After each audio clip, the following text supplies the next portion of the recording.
A grand jury has indicted 19 Austin police officers on assault charges over Black Lives Matter protests. Quote, no one should be injured while exercising their constitutional right to protest.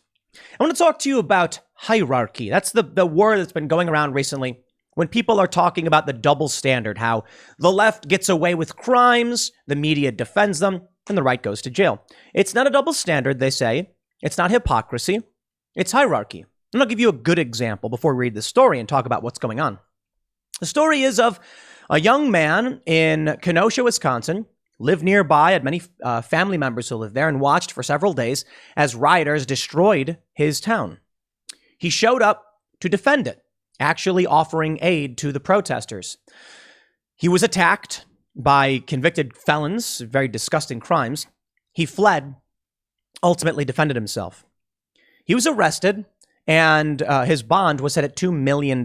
He spent 2 months or a little bit longer in jail before finally getting released. $2 million. And as it turns out, the jury agreed that it was self-defense, that this guy was simply out offering aid and defending his neighborhood when he was attacked, and he defended himself from violent attackers. Not guilty on all counts. That was Kyle Rittenhouse.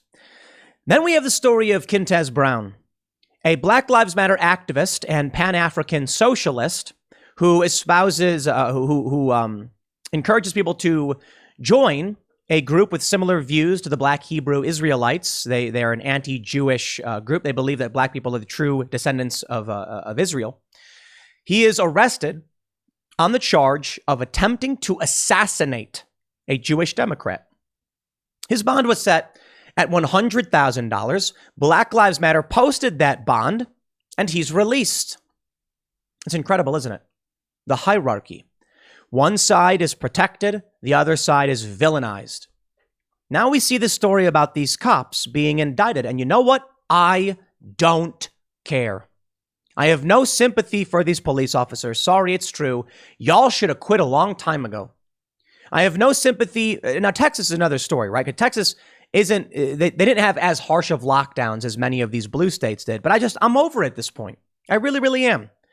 Kim Potter is facing sentencing today. She's the officer who accidentally shot that dude up in Minnesota. The story there, this guy was armed. Or I'm sorry, this guy he had an arrest warrant because he had tried to rob someone at gunpoint. He dove into his car. He got shot and he died. Now, the only reason Kim Potter is being convicted is because she admitted, she says, oh no. I meant to use my taser, oh no. If she had just said he was wanted on a gun charge and was jumping into his vehicle and I feared for my life, she probably would have been fine. Not that I'm happy that anybody lost their lives.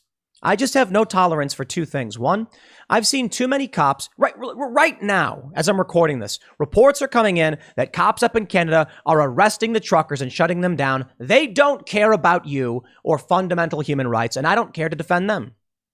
Not only that, now I get it. They're different police departments. I actually think policing is great. I do. I think duly elected law enforcement is better. But these cops, they know full well what you get when you defy Black Lives Matter.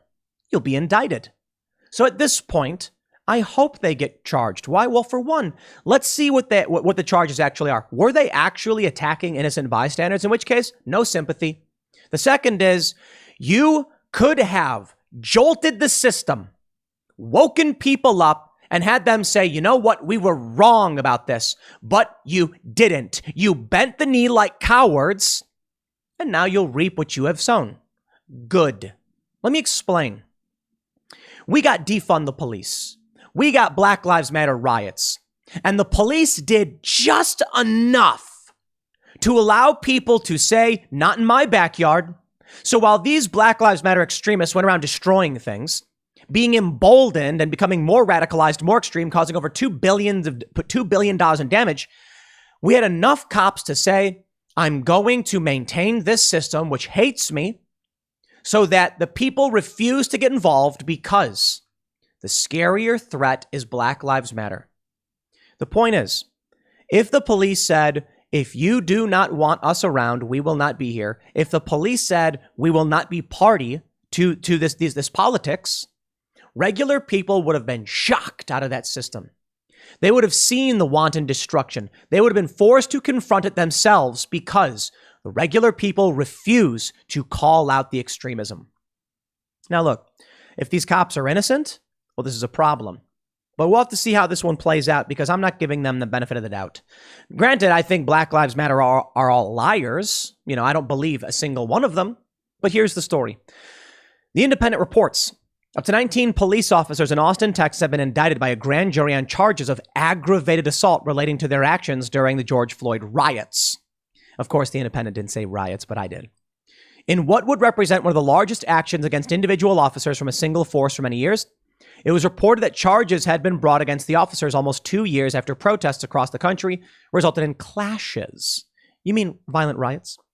The news of the charges initially, it was reported that 9 officers had been indicted, came as the city of Austin agreed to a $10 million settlement with 2 men shot by police with beanbag rounds. It's really, really amazing.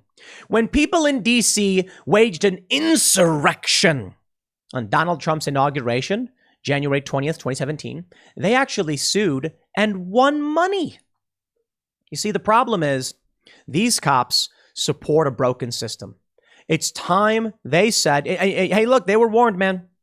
What did I say last year and the year before? The cops should quit. Well, congratulations, officers. You are now being indicted and you will get to go to prison. Won't you enjoy that? You could have quit. You could have said, I won't do this anymore. I won't be party to this madness. Look, we saw in New York City. We saw it in D.C. when the politicians stole taxpayer funds without approval or due process to paint Black Lives Matter. Y'all went, it's fine by me. I don't care. I have no principles. I'll lick the boot, whoever tells me to. And now they're going to throw you in prison just like I said they would. This is what pisses me off. I said this back then. If you continue doing this job, and I get it, I understand why many of you are, you will go to prison. Okay.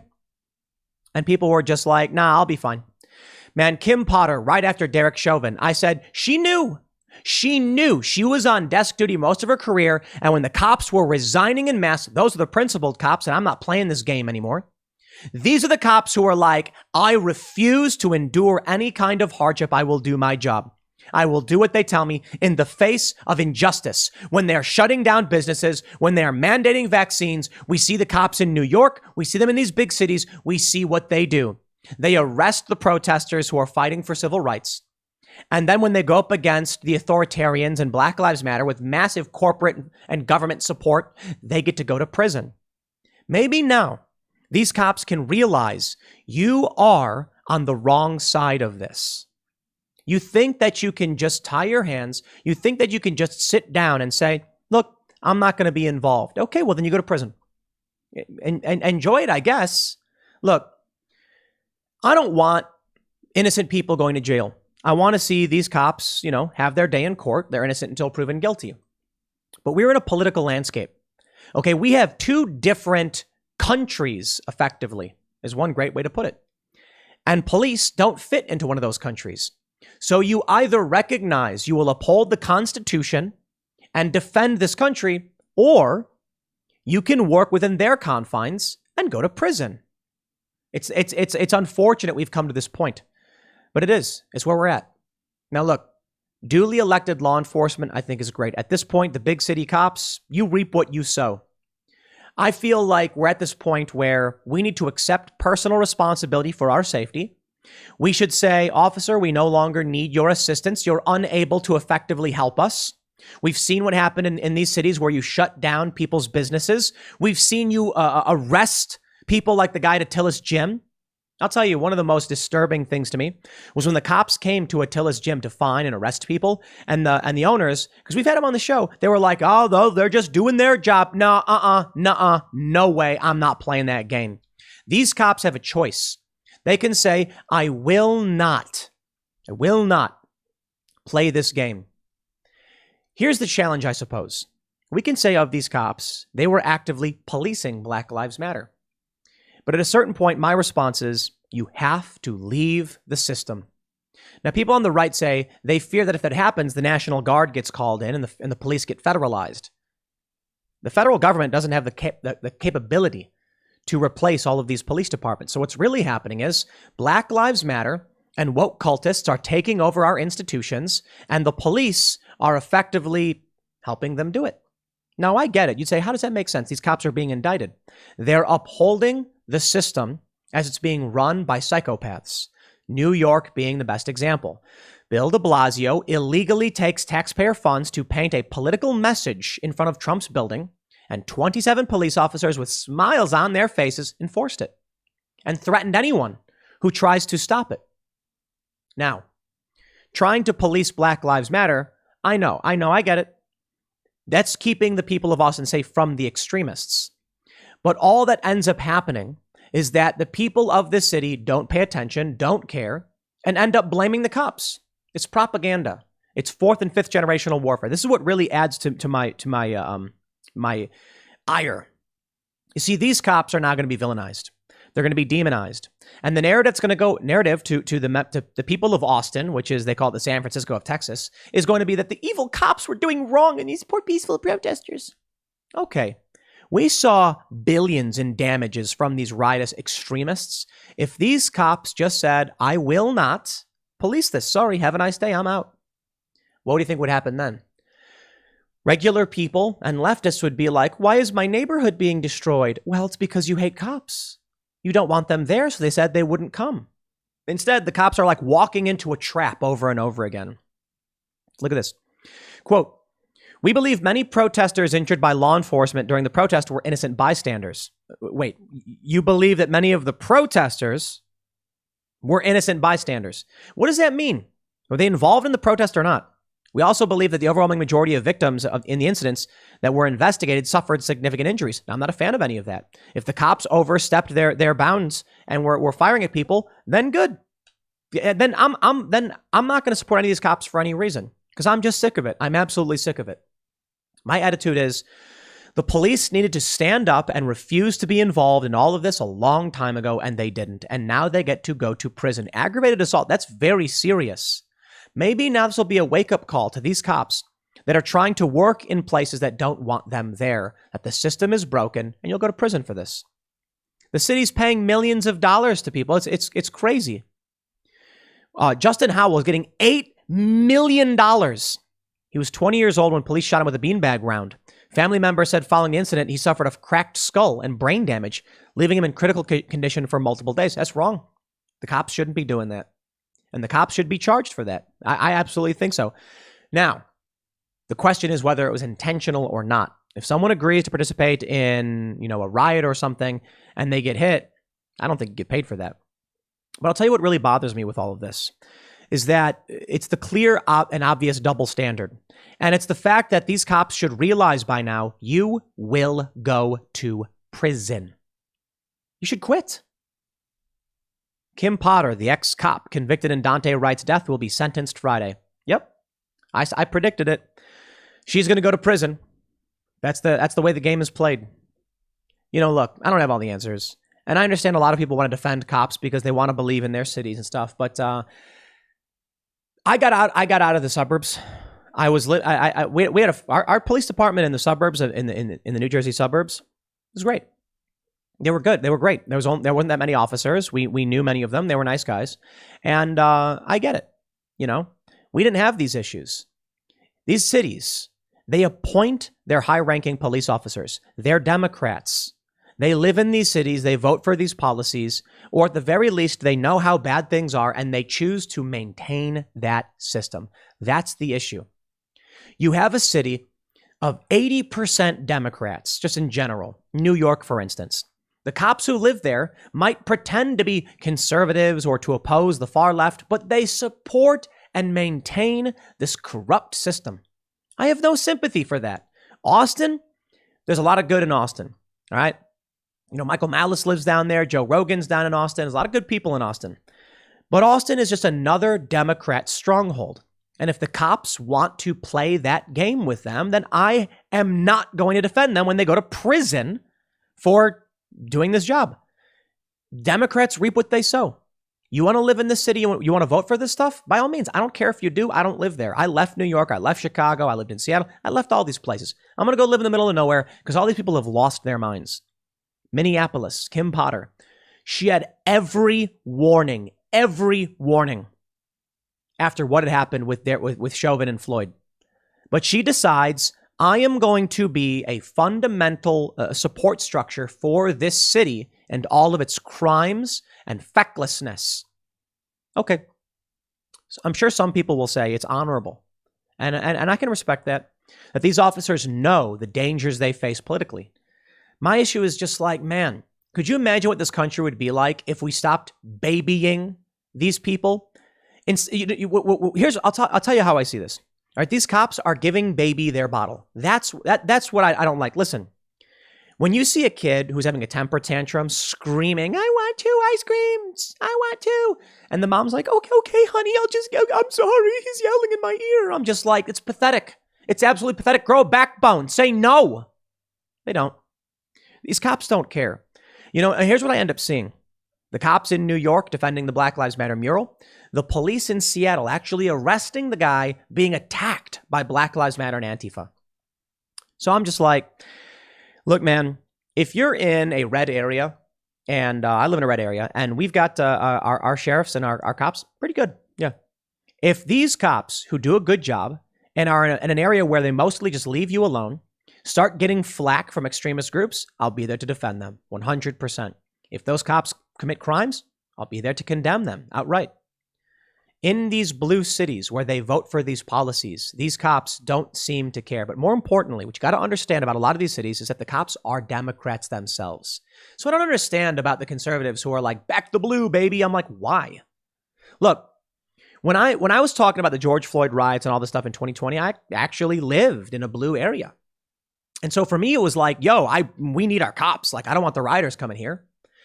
And so I was very much like, yeah, When I realized one day, when the rioters came to my suburb and the police did nothing, I was like, I don't think these cops can actually do anything about this. And I said, look, I have no sympathy for the cops that are going to strip people of their civil rights. I have no sympathy for the New Jersey cops who are going to arrest people for keeping and bearing arms. I am not going to defend them. So now, this is what they get, I suppose. Anyway, let's read a little bit more, otherwise I'm just rambling. They say they approved a $10 million payment to these Black Lives Matter activists.